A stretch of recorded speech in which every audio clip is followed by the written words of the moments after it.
Halo semuanya, pernah nggak sih kita berhenti sejenak terus mikir apa ya arti sukses yang sebenarnya? Nah, kali ini yuk kita bedah bareng-bareng, kita coba definisikan ulang apa itu kesuksesan, dan dari situ kita bakal nemuin satu tugas yang ternyata penting banget buat kita semua. Oke, kita mulai dari kamu dulu deh.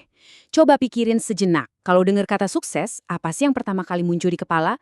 Mungkin uang yang banyak, jabatan keren, atau ada hal lain? Biasanya sih ya gambaran sukses di kepala kebanyakan orang itu nggak jauh-jauh dari tiga hal ini. Punya harta yang melimpah, dapat pangkat atau status sosial yang tinggi, atau jadi orang yang pinter banget, ilmunya luas. Kayaknya simbol-simbol inilah yang sering kita kejar kan? Tapi ini nih pertanyaan pentingnya. Apa benar ini semua yang namanya sukses sejati? Sukses yang benar-benar abadi? Apa ini yang beneran bisa ngasih kepuasan yang kita cari-cari? Yuk kita gali lebih dalam lagi. Oke, di bagian pertama ini, kita coba bongkar pemahaman umum tadi. Kita akan definisikan ulang apa itu kesuksesan yang sejati. Nah, disinilah perbedaannya kelihatan jelas. Di satu sisi ada yang namanya kesuksesan duniawi, kayak harta, status, dan pengetahuan teori, yang sifatnya tuh cuma sementara. Tapi di sisi lain, ada kesuksesan sejati, sebuah kepuasan yang utuh, yang langgeng, yaitu bahagia di dunia ini, dan juga di akhirat nanti. Dalam tradisi Islam, ada satu kata yang keren banget buat menggambarin konsep ini, yaitu al-falah. Ini artinya bukan cuma sekedar sukses, tapi kemenangan puncak.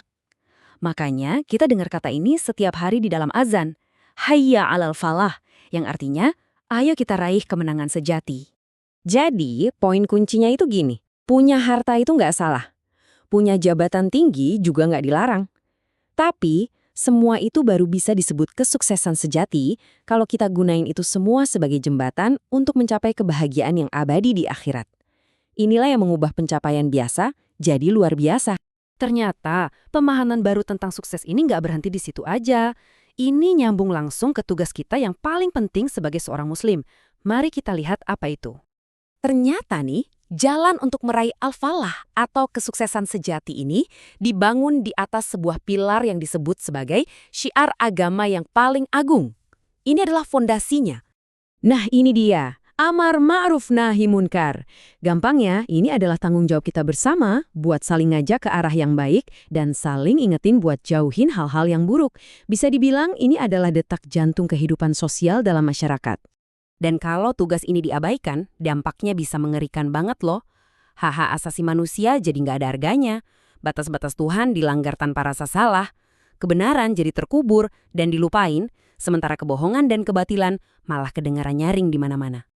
Oke, kita udah tahu apa tugasnya. Sekarang kita masuk ke bagian yang paling penting dan jujur seringkali paling sulit. Gimana cara ngelakuinnya dengan benar? Ini adalah seni mengajak pada kebaikan. Ini pertanyaan yang kritis banget. Soalnya, ternyata niat baik aja tuh nggak cukup.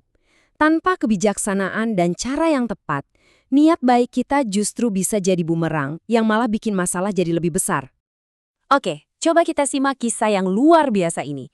Ada seorang ulama besar, Imam Al-Bukhari. Bayangin deh, beliau ini rela menempuh perjalanan yang jauh banget dan melelahkan, makan waktu berbulan-bulan. Tujuannya cuma satu, mau ngecek satu hadis dari seorang perawi. Setelah perjalanan panjang itu, akhirnya beliau sampai. Tapi apa yang beliau lihat? Sesuatu yang kelihatannya sepele. Orang yang mau ditemui itu meludah di dinding luar masjid. Dan ini bagian yang paling bikin kaget. Imam Al-Bukhari nggak negur, nggak ngasih nasihat, bahkan nggak nyapa sama sekali. Beliau cuma putar badan, terus pulang. Perjalanan berbulan-bulan itu dianggap selesai saat itu juga. Kenapa begitu?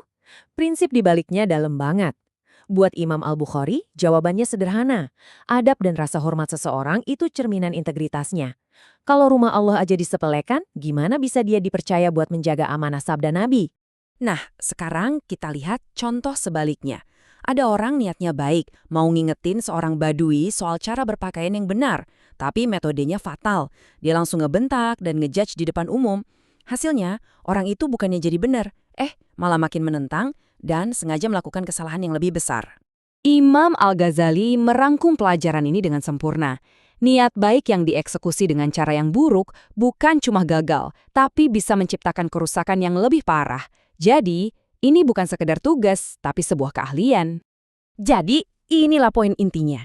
Cara kita nyampein kebenaran itu sama pentingnya dengan kebenaran itu sendiri. Tujuan kita bukan buat menang debat atau merasa paling benar, tapi buat menyelamatkan dan membimbing. Makanya setiap nasihat itu harus dibungkus dengan hikmah, empati, dan kepedulian yang tulus. Nah, pertanyaan ini bisa kita bawa pulang untuk direnungkan. Di dunia yang serba cepat dan kadang-kadang kasar ini, gimana ya caranya kita bisa melatih diri supaya setiap niat baik kita benar-benar menghasilkan kebaikan? Supaya kata-kata kita bisa jadi obat, bukan jadi pedang yang melukai. Coba kita pikirkan sama-sama.